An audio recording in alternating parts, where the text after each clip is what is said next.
Dios les bendiga, hermanos.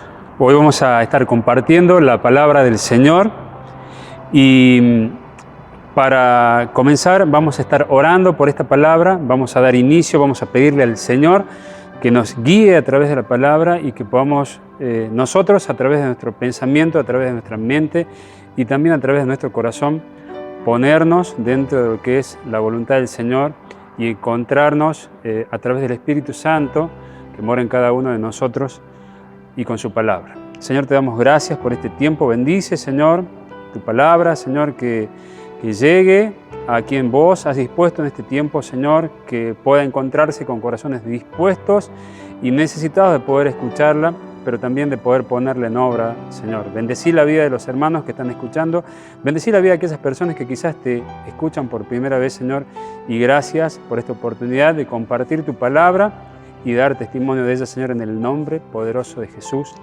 Amén y amén.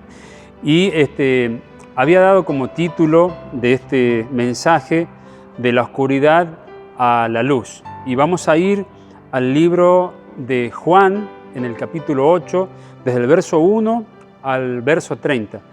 Pero antes de ir de lleno a la historia que vamos a compartir en la palabra, quería contextualizar para poder ubicarnos en el lugar y en el contexto donde se desarrollan estos acontecimientos.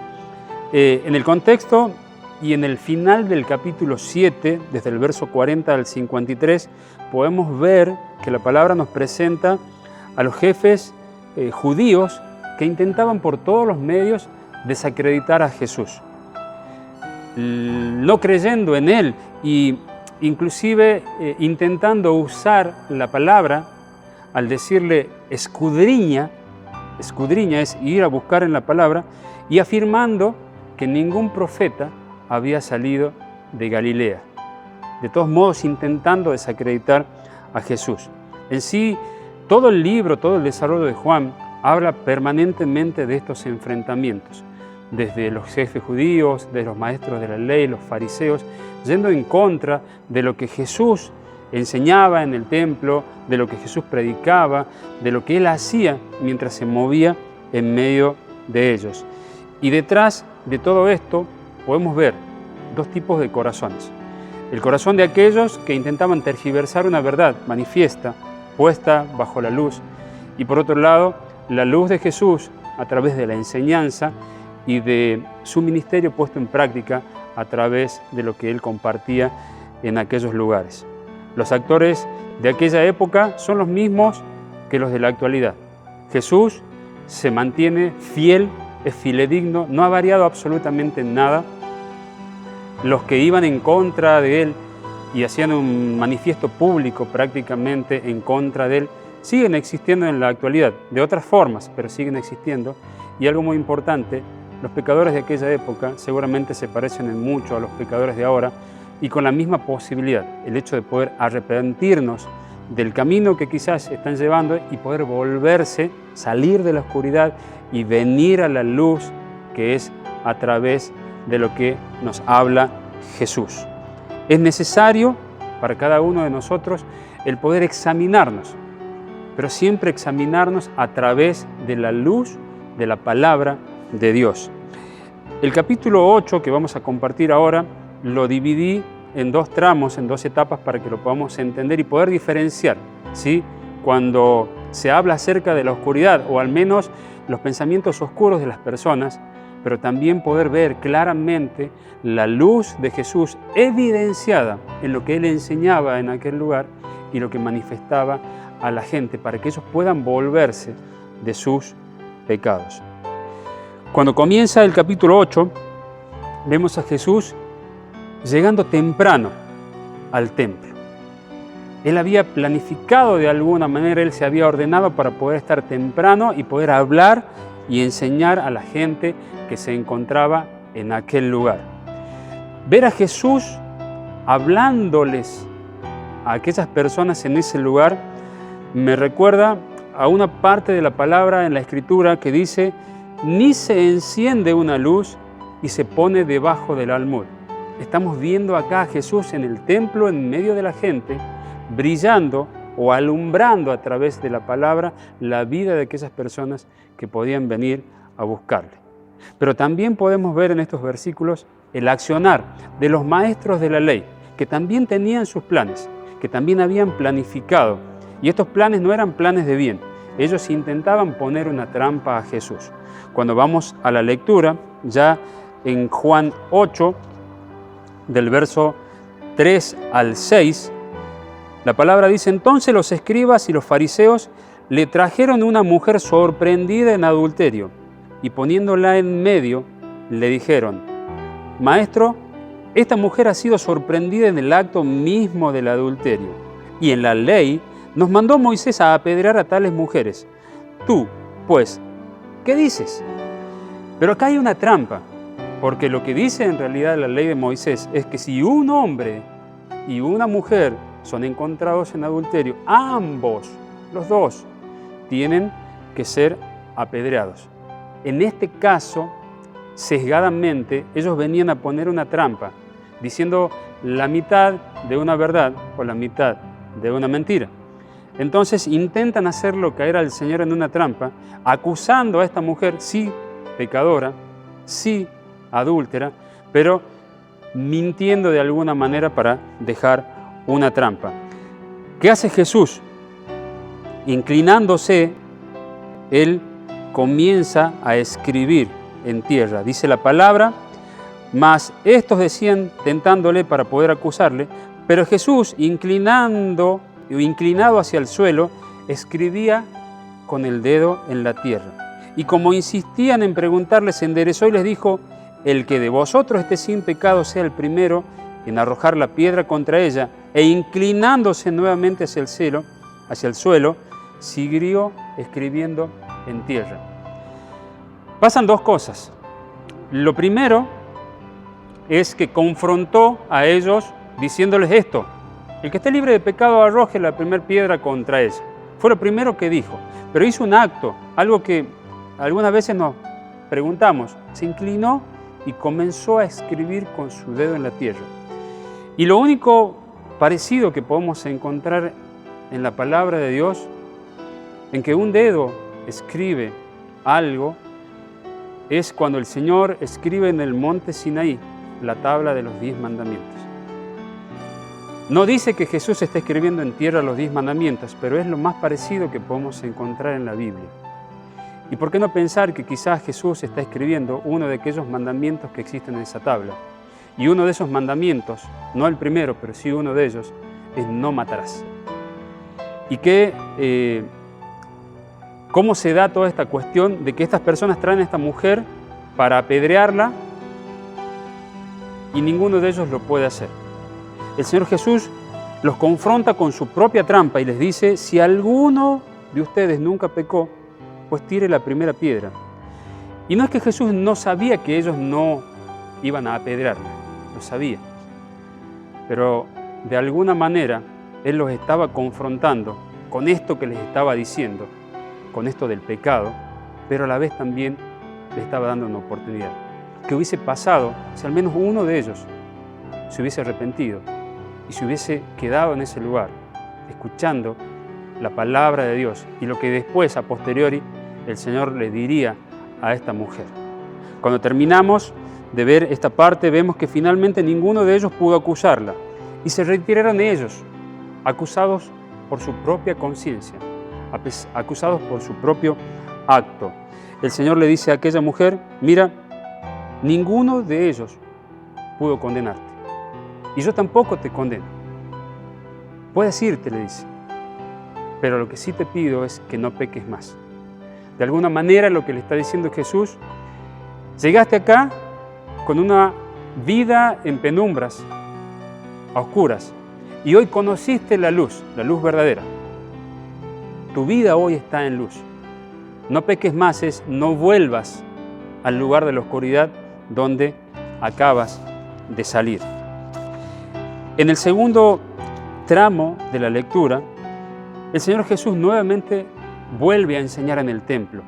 Ya se han retirado los maestros que llevaron a esta mujer presos de su propia conciencia sin llevar a cabo lo que habían planificado hacer. Y Jesús nuevamente le habla a la gente que se encuentra en el templo. Vamos a ver Juan 8:12. Otra vez Jesús les habló diciendo: yo soy la luz del mundo. El que me sigue no andará en tinieblas, sino que tendrá la luz de la vida. Y qué impresionante declaración acaba de hacer Jesús. Qué impresionante para aquellas personas que están en el lugar. Jesús enseñando lo que hasta hace algún momento acababa de hacer con aquella mujer. Una mujer que había llegado en tinieblas y que ahora estaba en luz.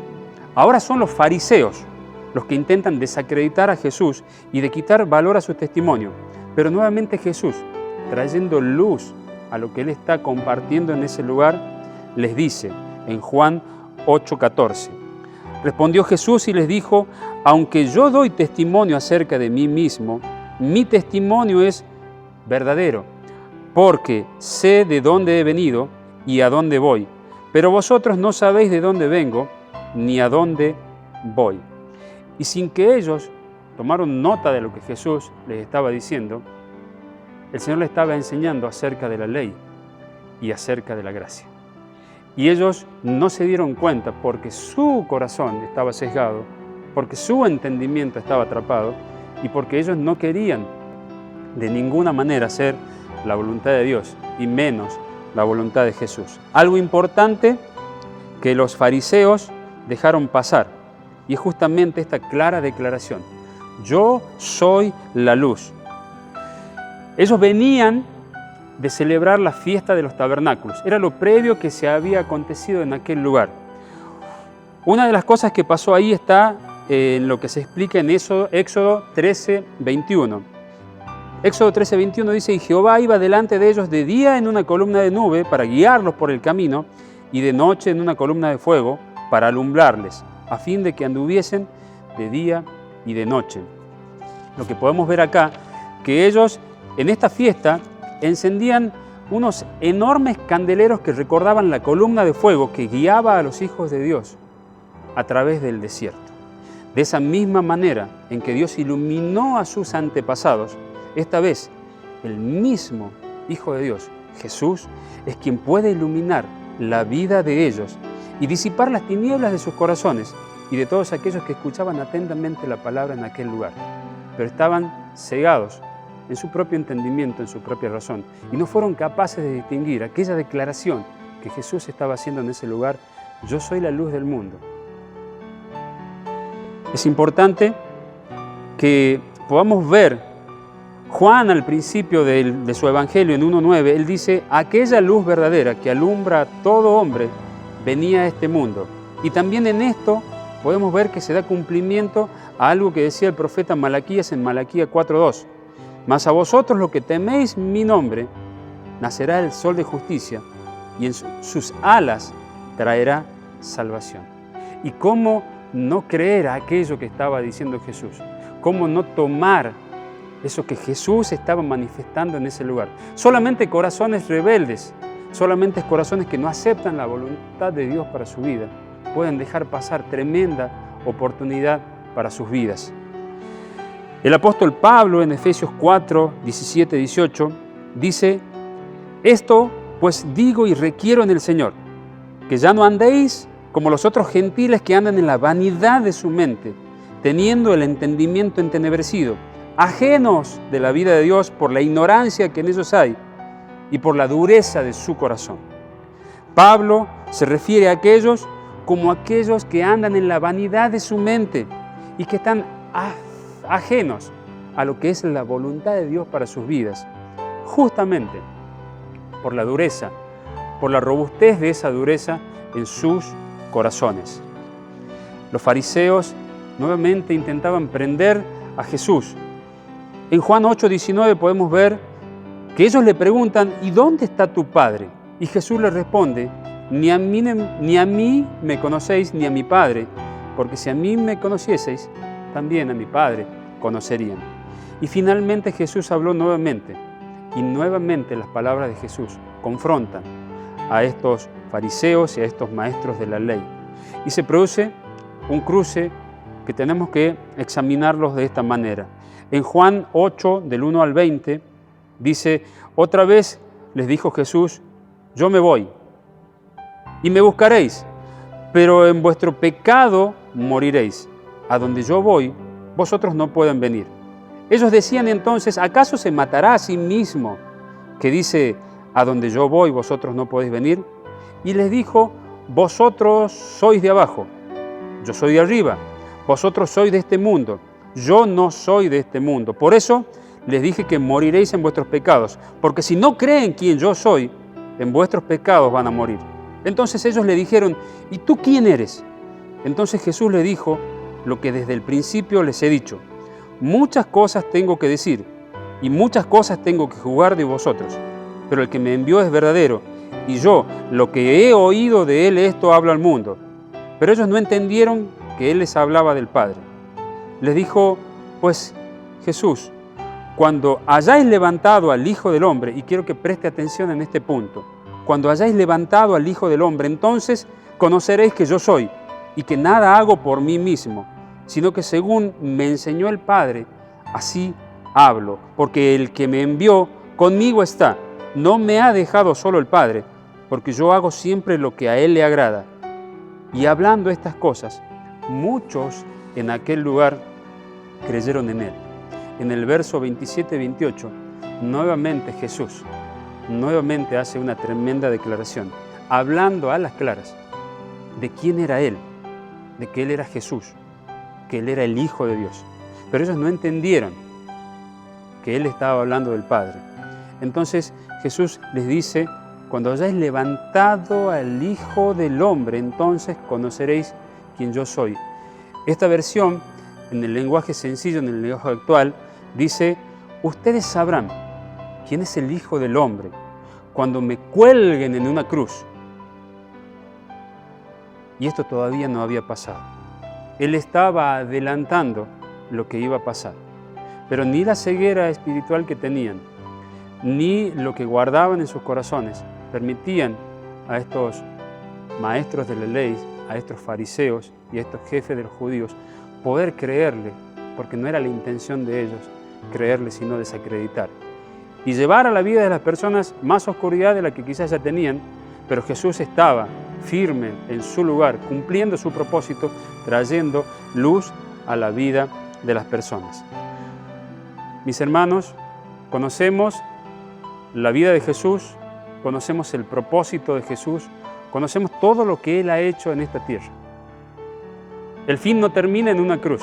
Él murió por cada uno de nosotros, Él murió pensando en esa cruz por cada uno de nosotros, Él nos hizo partícipes en esa cruz. Él quitó a través de su redención el pecado del mundo. Y estamos, aquellos que no han conocido todavía al Señor, están con la posibilidad de a través de una oración poder ser alcanzados por Jesús. Él fue puesto en alto en aquella cruz para que Él pueda alumbrar a través de su sacrificio la vida de aquellas personas que aún han estado en tinieblas, quizás están en tinieblas y lo puedan estar más adelante. Pero tenemos salida a través de ese acto de redención de nuestro Señor Jesús. Al pie de esa cruz, además de aquellos que creyeron en Él, también estaban aquellos que no creyeron en Él e intentaban permanentemente desacreditarlo. En el verso 30 dice, ya para cerrar, que cuando Jesús dijo esto, mucha gente creyó en Él. Hubo mucha gente que rindió su corazón, que se vio confrontada quizás con la situación de esto, de saberse visto o evidenciado lo que antes practicaba en la oscuridad y que quedaba de manifiesto a la luz de lo que decía Jesús. De la misma manera que aquella mujer que había llegado en la condición de pecadora fue transformada. La intención de aquellos maestros de la ley de llevarla, acusarla y apedrearla no tuvo más que otra salida, que otra mirada de parte de Dios en su infinito amor y en su infinita misericordia, no solamente de restaurar su vida, no solamente de redimirla, sino también de sacarla de aquella oscuridad que le había tocado vivir, que quizás erróneamente ella había elegido en su vida, pero que hoy podría seguir otro camino a la luz de la palabra de Dios. Un plan que fue truncado, que era el plan de los jefes judíos, y el verdadero plan de Dios puesto de manifiesto a través de la obra redentora de Jesús. Efesios 5, 8, 14 dice, porque en otro tiempo erais tinieblas, mas ahora soy luz en el Señor. Entonces andad como hijos de luz. Porque el fruto del Espíritu es en todo bondad, justicia y verdad, comprobando lo que es agradable al Señor. Y no participéis en las obras infructuosas de las tinieblas, sino bien reprendedlas, porque vergonzoso es aún hablar de lo que ellos hacen en secreto. Mas todas las cosas, cuando son puestas en evidencia por la luz, son hechas manifiestas, porque la luz es lo que manifiesta todo. Por lo cual dice la Escritura, despiértate tú que duermes y levántate de los muertos y te alumbrará Cristo. La palabra de Dios, hermanos, permanentemente nos habla claramente, nos habla de la obra redentora del Señor. Pero está en nosotros el poder elegir por Él. Él ya murió por nosotros, Él ya redimió por nuestros pecados. El tema es que tenemos que tomar una decisión, y esa decisión te va a conducir al Padre a través de Jesús. No nos quedemos con las cosas que hoy presenta el mundo, sino que avancemos, pero avancemos caminando a través de quién es el camino, la verdad y la vida, y este es Jesús. No dejemos lugares oscuros en nuestras vidas. No tengamos oscuros en nuestro andar, sino que cada uno de nuestros actos, nuestras intenciones, nuestros pensamientos y nuestro hacer diario estén iluminados por la luz de su palabra, por su presencia y por el permanente amor, gracia y misericordia que ha sido dada por Dios a cada uno de nosotros a través de Jesús. Que podamos poner por obra esto que hemos escuchado en este día y que podamos bendecir a otros que quizás están perdidos hoy y que podamos llevar esa luz de esperanza para que ellos puedan conducirse al Padre. Señor amado, te damos gracias por este tiempo, gracias por tu palabra, Señor, gracias por revelarte a nosotros a través de ella. Señor, tu palabra dice que esa palabra es como una espada de dos filos que penetra lo más profundo de nuestro ser y que no vuelve vacía, sino que produce todo aquello para lo cual tú la has destinado, Señor. Que en este tiempo ella pueda alcanzar la vida de las personas que están escuchando este mensaje, Señor, y que si hay una posibilidad, ellos puedan volverse a tu camino, Señor. Te lo pedimos en el poderoso nombre de nuestro Señor Jesús. Amén y amén. Queremos cerrar esto diciendo de que Dios es fiel. Dios ha enviado a su Hijo para que cada uno de nosotros que pueda aceptarlo como su único y suficiente Salvador va a tener el privilegio de poder ser contado con los justos y de que su nombre pueda ser inscrito en el libro de la vida.